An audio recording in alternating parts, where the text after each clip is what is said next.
Well, here we are already a few days into the season of Lent. So I just want to take a few minutes before we get much farther to offer a word of introduction and invitation. Lent is that season, as you may know, of 40 days, this 40-day journey that takes us up to Easter, that celebration of unimagined new life. Perhaps a better way to frame it would be to say Lent is this 40-day journey through which Easter gets to us, finds its way in us.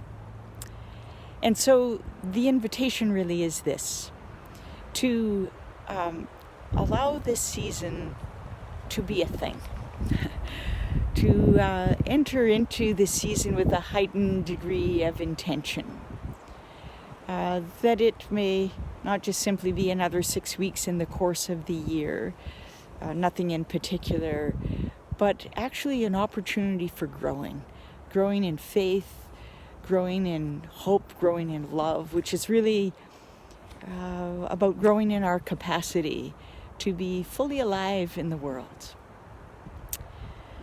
Well, one of the ways that we can go about that is through taking up a spiritual practice.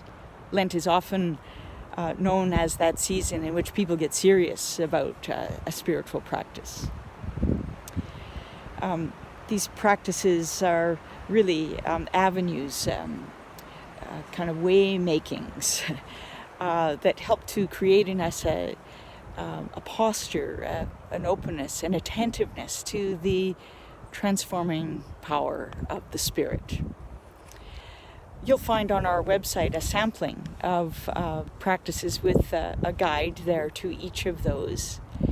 And I invite you to take a look there, to perhaps choose from among those one or two that you would take up through this season with intention. Really the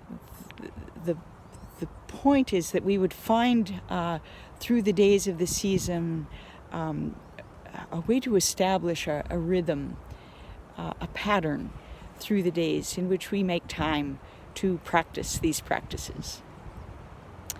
And not to take it on as though it was some kind of a boot camp. For really what we're doing is just allowing ourselves to be encountered, visited, surprised. It's not about accomplishing anything or striving for anything in particular, but really about showing up in such a way that grace can work something new in us. Well, the other thing to say about this season is that we are, our theme, our focus for this season is taken from a title from a book by Walter Brueggemann, Testimony to Otherwise. Testimony meaning bearing witness, telling the truth about what we have seen and heard. And that word otherwise, as in it could be otherwise. Life as we know it could be otherwise. The trajectory that we are on, our future, it could be otherwise. Our social order, the way that we arrange our life, our priorities, it could be otherwise. It could be otherwise because there is alive and at work in our world the Spirit of life, love's presence, who so desires another way. There is available to us God's dreaming of otherwise as we make ourselves available to that stirring, that power for life.